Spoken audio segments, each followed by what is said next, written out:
I never thought a simple hike could turn into the kind of nightmare that would haunt me for the rest of my life. The rain had been falling lightly all afternoon, a steady drizzle that soaked through my jacket and made the forest smell of wet earth and decaying leaves. I remember thinking how peaceful it was, the soft patter on the canopy above, the distant call of birds hidden somewhere in the grey mist. But that peace, it was deceiving. I had parked my car near the edge of Hollow Creek Woods, a place locals always whispered about, but never ventured into after sunset. I was alone. My friends had bailed earlier, claiming it was too muddy, but I insisted on one last solo adventure before winter swallowed the trails.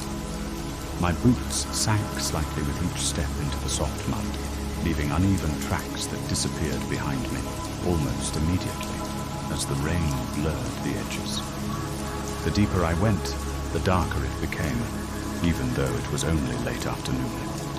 The trees grew denser, their branches entwining above me like skeletal fingers, blotting out what little light remained. Every now and then, a bird would screech somewhere deep in the woods, a sharp, piercing sound that made me jump, despite knowing it was just a bird. And then, I thought I heard something else, a faint rustling, too deliberate to be the wind, too irregular to be a bird. I paused, holding my breath, trying to locate it. Nothing. Just the rain, or so I told myself. I took a step forward and almost tripped over a gnarled root. My flashlight flickered, struggling against the rain and thickening mist. The beam barely illuminated anything beyond 5 feet. And then I saw it. A small, abandoned campsite, barely more than a cleared patch of ground. The remnants of a fire pit lay cold and wet. But what caught my attention was a single, small doll sitting on a log, soaked through, its glass eyes reflecting my flashlight with an unnatural glare. I frowned. Who would leave a doll here? For a moment, I considered turning back, but curiosity overpowered common sense. I picked it up, and that's when I heard the whisper. Go. Now. I froze, my heart hammering. It was soft, almost drowned by the rain, but unmistakably a human voice. I spun around, but there was no one, only the shadows between the trees, thick and oppressive. Shaking, I put the doll back on the log. The whisper came again, this time clearer, closer. You shouldn't be here. Panic set in.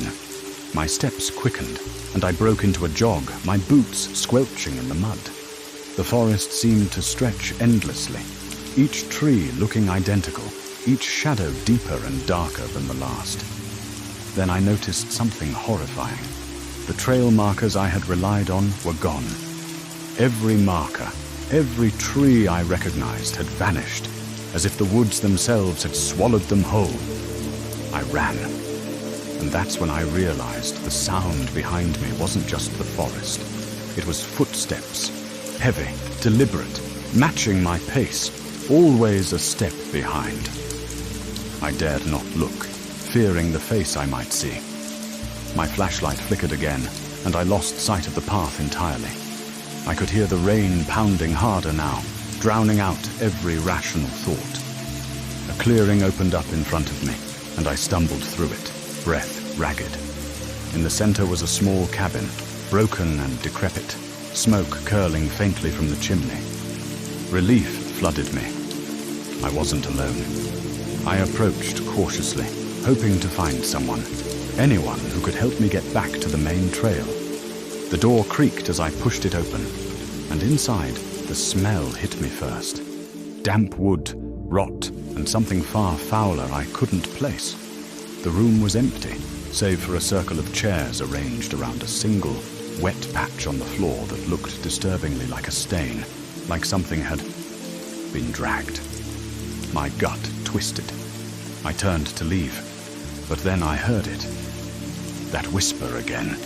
Now multiple voices overlapping, chanting softly, a language I didn't understand. The rain outside intensified, the sound hammering against the roof, masking the slow shuffle of steps behind me. I turned and saw them. Shadows, hunched and indistinct, moving just inside the walls, their eyes glinting with that same unnatural reflection as the doll. They didn't speak, not really. They just watched. I ran. Out the door, into the rain, feeling their presence pressing on me from all sides. The path seemed endless, twisting and looping, and the forest had changed. The trees were different now, grotesque and gnarled, forming shapes that looked almost human. I screamed for help, my voice lost in the storm. Hours, or was it minutes? Later, I stumbled back to where I thought my car should be. It was gone. The road, the parking area, all vanished, as if swallowed by the forest itself. Only the rain remained, relentless, masking everything. And the whispers. They never stopped. I don't know how long I wandered before I found my way out, but when I finally did, dawn was breaking. Mud and water coated my clothes. My hands, shoe